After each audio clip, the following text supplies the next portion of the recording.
सुबह अलार्म बजता है, मोबाइल उठाते ही सबसे पहले व्हाट्सएप नहीं, बैंक का मैसेज दिखता है, सैलरी क्रेडिट। मन खुश होता है, लेकिन खुशी ज्यादा देर टिकती नहीं। EMI, rent, school fees, gas cylinder और महीने के बीच में ही वॉलेट स्लिम। ऊपर से महंगाई ऐसे बढ़ रही है जैसे सैलरी से रेस जीतने की ठान रखी हो। यहीं से मिडिल क्लास दिमाग पूछता है, सिर्फ काम करते रहेंगे या पैसा भी हमारे लिए काम करेगा। अब मार्केट को आसान भाषा में समझते हैं। मान लीजिए शहर की ट्रैफिक रिपोर्ट बनानी है। अगर आप सिर्फ एक सड़क देखें तो पूरी सिटी का हाल नहीं पता चलता, लेकिन जब सारी मेन रोड्स का डेटा लेते हैं तब असली पिक्चर मिलती है। यही इंडेक्स है। और ब्रॉड इंडेक्स मतलब मार्केट की बड़ी और जरूरी सड़कों का पूरा नक्शा, किसी एक गली पर डिपेंड नहीं। अब ईटीएफ को थोड़ा अलग तरीके से समझिए। ईटीएफ ऐसा है जैसे सोसाइटी का कॉमन वाटर टैंक। हर घर अपना अलग बोरवेल नहीं लगाता, एक बड़ा टैंक होता है, सबको बराबर पानी मिलता है। ईटीएफ में भी ऐसा ही होता है। अलग अलग कंपनियों में अलग अलग पैसा लगाने की जगह एक स्ट्रक्चर में सब शामिल। इसलिए ईटीएफ इन्वेस्टमेंट बिगिनर इन्वेस्टिंग वालों को आसान लगती है। अब सीधा नाम लेते हैं, यूटीआई निफ्टी नेक्स्ट 50 ईटीएफ। ये ईटीएफ निफ्टी नेक्स्ट 50 इंडेक्स को फॉलो करता है। मतलब वो 50 कंपनियां जो अभी निफ्टी 50 में नहीं है, लेकिन बिल्कुल उसके बाद लाइन में खड़ी है। यानी आज की स्ट्रॉन्ग कंपनीज नहीं, बल्कि कल की पोटेंशियल लीडर्स।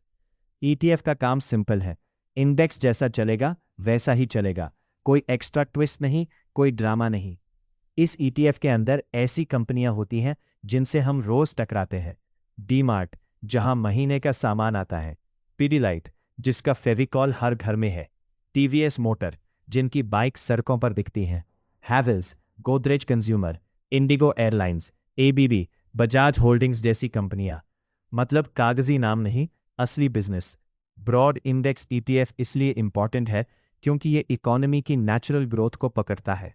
जैसे जैसे रोड्स बनती हैं, इंटरनेट फैलता है, मिडिल क्लास खर्च बढ़ाता है, वैसे वैसे अच्छी कंपनियां आगे आती हैं।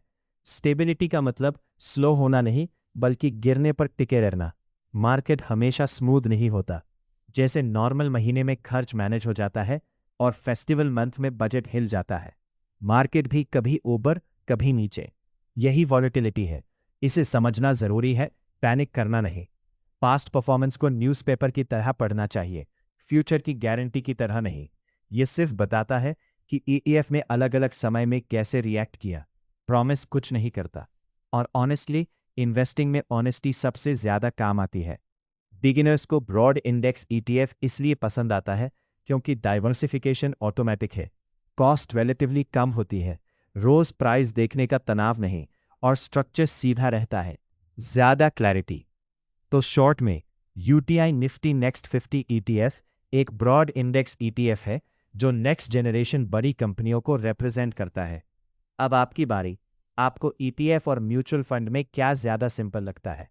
और एसआईपी या लंप सम, आप किस कॉन्सेप्ट से ज्यादा कंफर्टेबल है?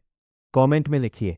वीडियो पसंद आया हो तो लाइक करें, शेयर करें और सब्सक्राइब करना ना भूलें। ये वीडियो सिर्फ जानकारी के लिए है, ये कोई निवेश सलाह नहीं है। मार्केट में जोखिम होता है, निवेश करने से पहले खुद रिसर्च करें या किसी फाइनेंशियल एडवाइजर से बात करें। अगर वीडियो से एक भी कॉन्सेप्ट क्लियर हुआ हो तो लाइक ज़रूर कीजिए। और इन्वेस्टिंग में कंफ्यूजन होना नॉर्मल है, कमेंट में पूछना बिल्कुल फ्री है।